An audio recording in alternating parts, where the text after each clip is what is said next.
Iman seseorang itu tergantung terhadap diri kita kepada orang tua.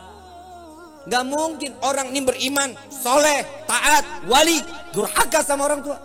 Gak ada tipe yang begitu. Kini cium tangan ulama sampai belepotan, ilar di mana-mana. Minyak wangi 1 juta hilang, jadi wangi 7 rupa.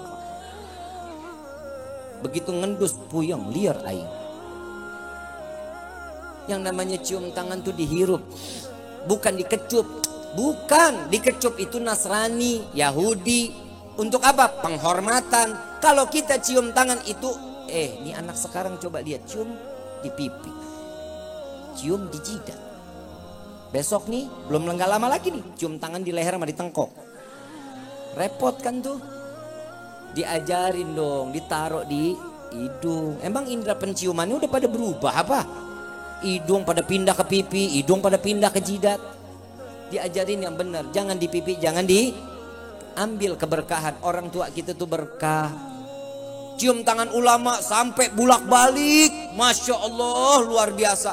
Cinta banget sama ulama. Cium tangan orang tua nggak ada sama sekali. Percuma, nggak bakal berkah. Keberkahan ulama ada, kiai ada, tapi orang tua jauh lebih berkah daripada ulama-ulama tersebut. Ini hati-hati loh. Kadang saya suka gedek, orang pada berebut cium tangan orang tua, bodoh amat. Makanya saya sekarang akhir-akhir ini males ngasih tangan ke jamaah, nggak mau. Kenapa? Saya takut kalau dia nggak cium tangan sama orang tua, saya yang dosa. Dia cium tangan ke saya, tapi dia nggak cium tangan sama orang tuanya. Naudzubillah, amin. Ini hati-hati, jangan bangga sama yang begitu. Coba lihat keramat orang, keramat wali, keramat ulama, ziarah kemana aja, sampai ke Gresik, sampai ke makam keramat. Sekalipun itu makam keramat, tatkala kita datang ziarah dan kita minta doa sama itu wali, dia bangun, dia angkat tangan, bangun dari pusarannya, angkat tangan doa buat kita. Percuma, nggak bakal dikabulin. Makam orang tua kita di samping rumah nggak pernah kita ziarahin, percuma. Ini ayo mikir, kitanya mikir. Orang tua walaupun sudah tiada, itu yang diharapin. Doa dari seorang anak. Apa kata Nabi SAW? Anak termasuk golongan yang durhaka jika dia membaca doa untuk orang tuanya hanya 5 kali sehari selesai sholat. Itu tergolong anak yang durhaka. Ibu bapak yang dirahmati oleh Allah, coba kita pikir baik-baik. Orang tua tuh buat kita tuh korban luar biasa. Bapak dari pagi sampai malam, panas kepanasan, hujan kehujanan, nyari rezeki. Buat siapa? Buat anak, buat istri. Ibu ngorbanin diri, tidur susah, madep kanan gak bisa, madep kiri gak bisa. Kita ada di dalam perutnya. Coba kebayang, kita udah ngerepotin orang tua tuh dari mulai di dalam kandungan. Ayo kita pikir, orang tua kita masih ada, sujud di kakinya, cium kakinya, cium tangannya, minta keridhaan. Al-Habib Ali bin Muhammad bin Husin Al-Habsyi Sumtid Durar, beliau wali min awliyaillah. Orang tuanya di depan para wali, ibunya keluar dari kamarnya. Ibunya gak pernah keluar dari kamar selama 60 tahun khalwat. Khalwatnya seorang ibu waliyah, ibu dari Habib Ali, khalwat 60 tahun di dalam kamar. Begitu ketemu ada wali min awliyaillah ada di dalam rumahnya, beliau keluar dari khalwatnya, mensaksikan kepada wali min aulia, para alim ulama. Mereka dia mengatakan, wahai para tetamunya Allah, ketahuilah, saksikanlah aku ridha dengan apa yang telah aku berikan kepada Ali, anakku. Lihat, kalau orang sudah mendapatkan keridhaan orang tua, jadi wali dia. Berkah hidupnya, tenang, jabatannya semua akan diberikan oleh Allah, dunia maupun akhirat. Ini bedanya kita sama wali-wali kita terdahulu. Orang-orang soleh terdahulu, orang tua di nomor 1000-in, teman di nomor 1-in. Bapak dijauhin, ibu dijauhin. Bapaknya orang, ibunya orang, malah dideketin. Betul gak lu? Anak muda nih yang biasa begini nih, sama ibu susah setengah mati. Begitu calon mertua, nah tolong beli kacang. Oh siap ibu. Ibu sendiri minta tolong beliin gula, repot. Ntar aja deh bu, deh suruh yang lain dah. Coba tuh dia. Ingat, mertua sama orang tua jauh lebih besar karomahnya seorang mertua. Mertua nggak ada bekasnya. Kalau istri ada mantan istri, mertua nggak ada mantan mertua, nggak ada. Mertua sampai yaumil kiamah tetap mertua. Cium tangannya nggak bakal batal. Terus akan terus menerus terus. Nggak akan pernah batal. Nggak akan pernah jadi, oh ini mantan mertua, oh kita batal wudhu. Enggak, tetap wudhu nggak akan batal. Coba kita lihat ini sekarang kehidupan, ya Allah. Zaman sekarang anak-anak muda katanya zaman milenial. Semuanya saking milenialnya handphone aja kerjaannya. Coba kita lihat, generasi kita akan digerus. Ini khususnya anak-anak muda, hati-hati. Digerusnya generasinya kita di milenial, dikatakan kita generasi milenial. Jangan hidup terpaku dengan gadget, jangan terpaku dengan handphone. Handphone itu membawa satu kemaslahatan, iya, baik untuk kehidupan, iya, tergantung bagaimana kita ngebawanya. Tapi kalau sudah kehidupannya cuma hanya handphone, coba sekarang kita udah berhasil diracunin Yahudi sama Nasrani. Bangun tidur, yang dicari apa? Mau tidur apa? Lagi makan, lagi mandi, lagi geblok lu. Semua handphone. Al-Qur'annya kapan? Lebih sering baca Quran apa sering baca WhatsApp? Itu bedanya sekarang generasi. Siapin dong waktu cuma satu lembar. Siapin dong waktu cuma satu ain. Gak bisa juga satu ayat lah. Baca per satu ayat. Yasin. Shadaqallahul azim. Gak apa-apa. Yang penting niat untuk memakmurkan lisan kita membaca Al-Qur'an. Masa gak ada waktu hanya semenit.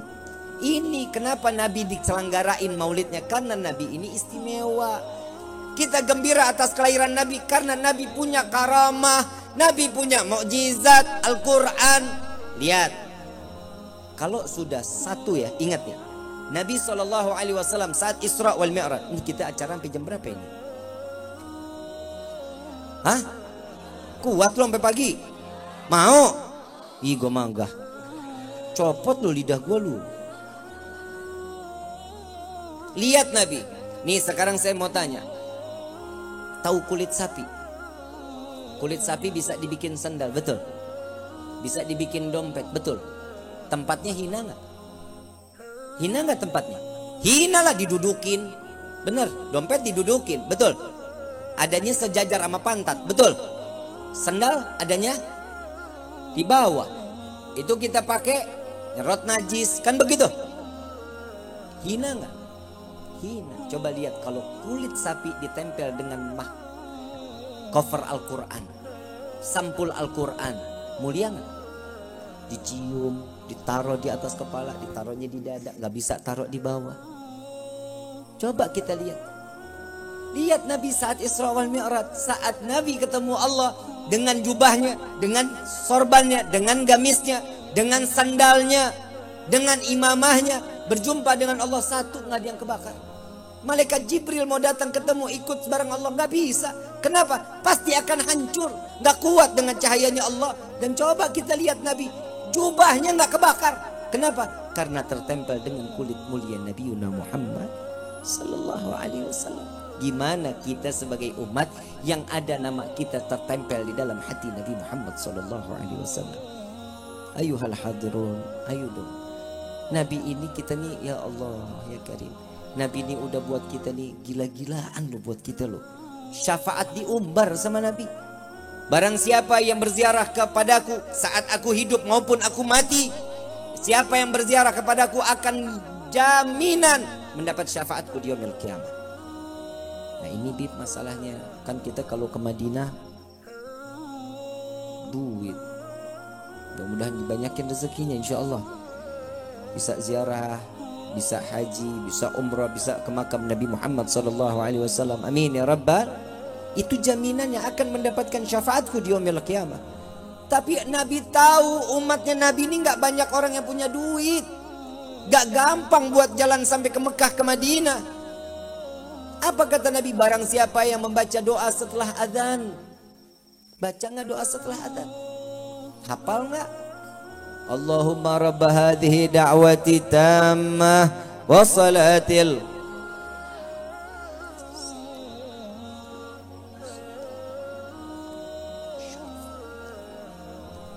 Wabatuhu maqaman mahmudan alladhi wa'adtah innaka la tukhliful.